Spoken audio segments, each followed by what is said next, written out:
Here's a number that really stops you in your tracks. Projections suggest by 2031, something like 600 million people in India will be living in cities. Wow. That scale alone, it just tells you why understanding these places is so vital. Yeah, absolutely. And what's really interesting, and the Hindustan Times editorial you're looking at today highlights this, is how fundamentally these cities have changed. Hmm. They've really shifted from being, say, post-independence industrial spots to becoming these incredibly dynamic growth hubs. They're powering development across whole regions now. Exactly. Which brings us right to the core of this deep dive, this article.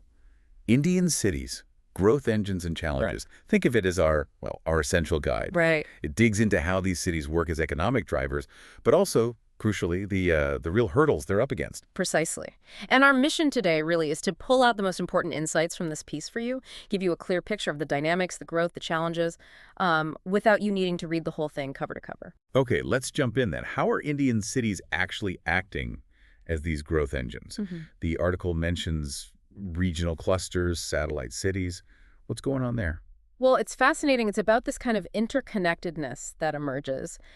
As the big metros boom, you naturally see economic activity sort of spilling over into the surrounding areas. Oh, yeah. And that creates these integrated clusters. Think about the Delhi NCR. Right. Noida, you've gone? Exactly. Places like Noida, Greater Noida, they weren't always huge industrial centers, but they've become powerhouses precisely because they're linked to Delhi. It's like a symbiotic thing. Interesting. So it's not just factories spreading out. The piece also talks about cities as hubs for knowledge and innovation. These ecosystems, Pune, Hyderabad, Chennai, come up a lot. What makes them special? Yeah, they're really cultivating these environments where ideas and tech can just thrive. You get this concentration of universities, R&D places, tech parks.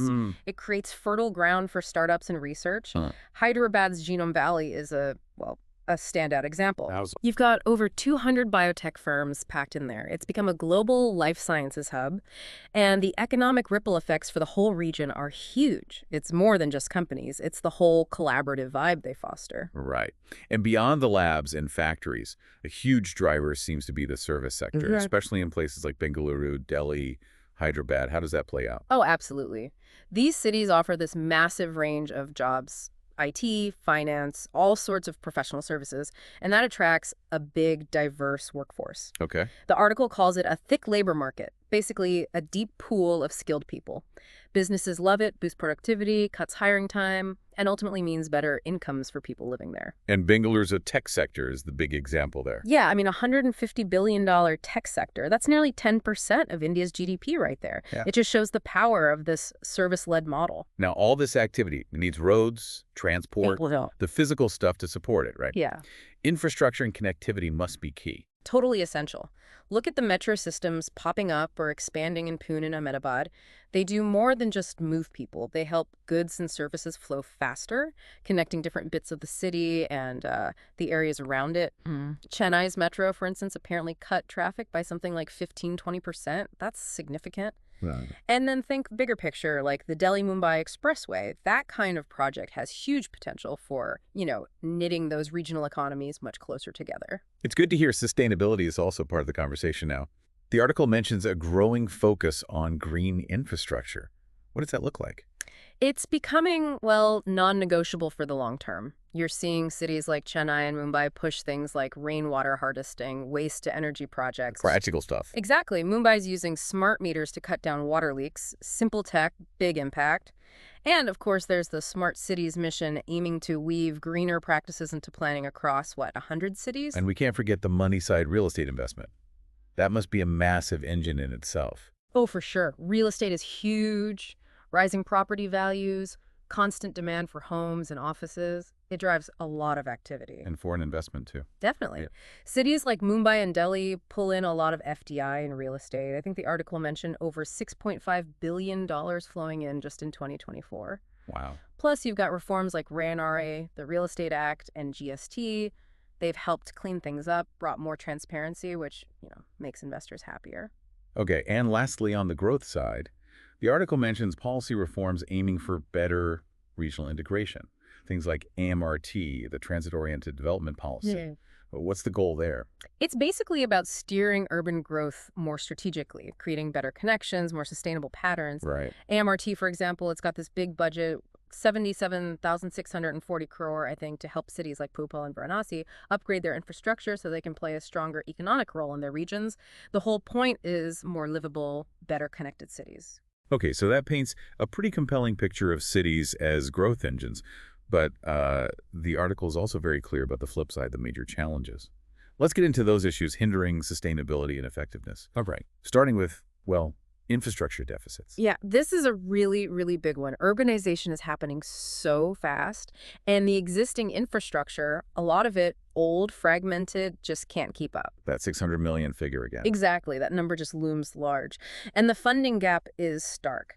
Estimates say India needs about 4.6 lakh crore annually for urban infrastructure. And what's the reality? Current funding is around 1.3 lakh crore, so yeah, a huge shortfall. Yeah. That gap tells you a lot about the scale of the challenge. And then, sadly, you can't talk about Indian cities without talking about air pollution, environmental degradation.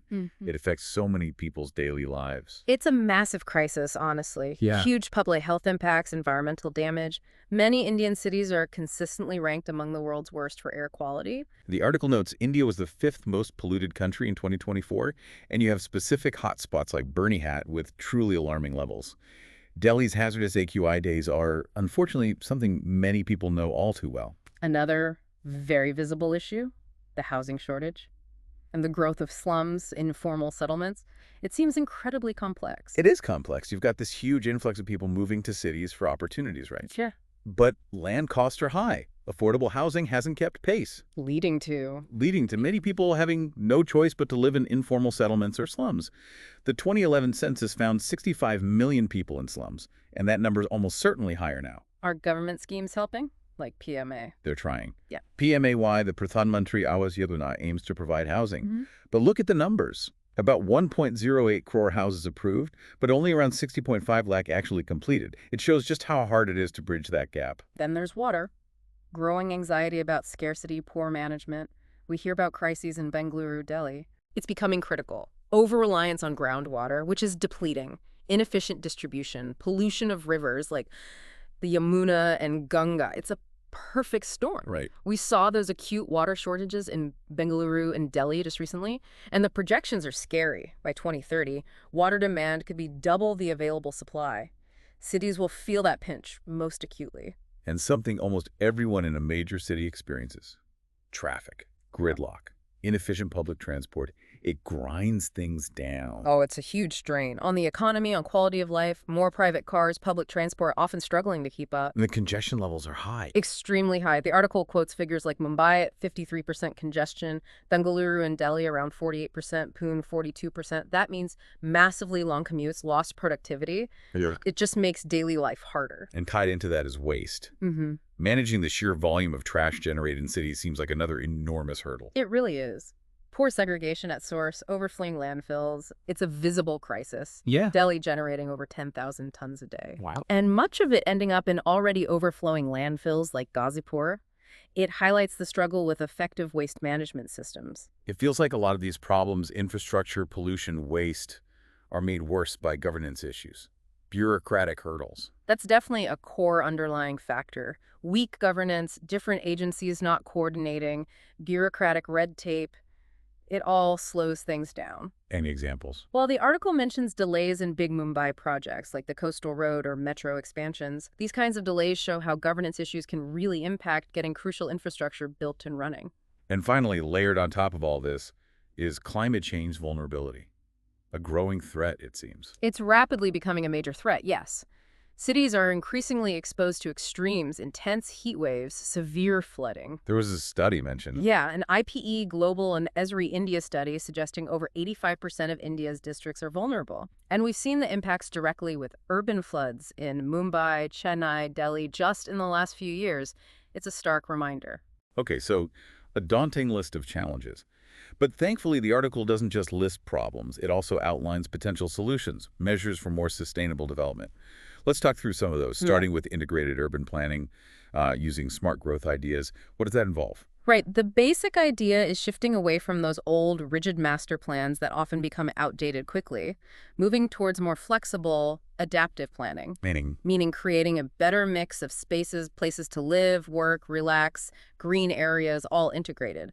Instead of strict zoning that says only houses here, only factories there, you use more adaptive policies. And leveraging tech like GIS for better planning helps too. any models for this? Portland, Oregon often comes up. They've focused on mixed-use development and keeping things compact for a long time. Makes sense. And improving public transport, mobility solutions, that seems absolutely crucial, right, for tackling congestion, if nothing else. Oh, totally essential. It means serious investment in multimodal options. Good metro systems, yes, but also effective bus rapid transit, or BRT, and making it safe and easy to cycle or walk. And integrating it all. Exactly. Things like mobility as a service platforms MaaS, where you can plan and pay for trips using different modes through one app. That makes public transport way more appealing. Bogota's BRT system, Transmilenio, is often cited as a really successful example elsewhere. Okay, turning to water again. Tackling that crisis needs a multi-pronged approach, doesn't it? Conservation, better management. Absolutely. Cities need to push hard on things like rainwater harvesting on a large scale, projects to recharge the groundwater, and really investing in wastewater recycling tech. And systems level changes. Yeah, setting up proper citywide water management frameworks, using data better, and promoting green infrastructure, permeable pavements, urban wetlands helps manage stormwater and replenish groundwater naturally. Singapore is often looked at as a leader in comprehensive water management. And for the waste problem, the article talks about moving towards a circular economy. What does that mean for city waste? It means breaking that take, make, dispose cycle. Thinking about waste as a resource, so massive improvements in waste segregation at source households, businesses, Right? dramatically boosting recycling rates, investing in waste-to-energy plants, so less goes to landfill, and policies like EPR, extended producer responsibility, making manufacturers responsible for their products' end of life. Sweden's done a lot with waste-to-energy and high recycling. Sustainable growth also means housing people can actually afford, right? Yeah. Inclusive housing policies.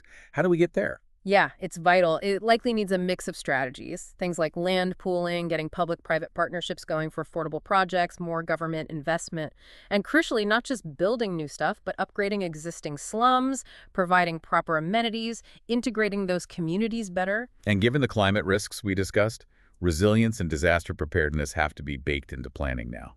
Non-negotiable. It means thinking about climate resilience in all urban development, building infrastructure that can actually withstand extreme weather, using things like urban forestry, green roofs to combat the heat island effect, and having solid early warning systems and response plans in place. Technology seems poised to play a big role, too, in making cities smarter. For sure.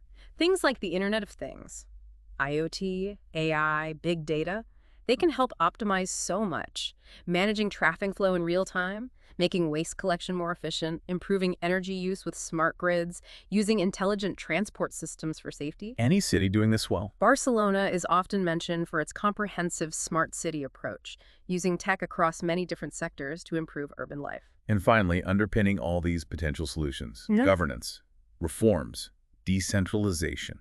Mm-hmm. Why is that so critical? Because good governance is really the foundation. If decision-making is fragmented or slow, none of these other solutions work effectively. So what's needed? Decentralizing more power and resources to local city governments makes them more responsive, more accountable, strengthening their capacity, empowering urban planners, and involving citizens more directly in decisions like Pune has tried with participatory models. That's all part of building more effective governance.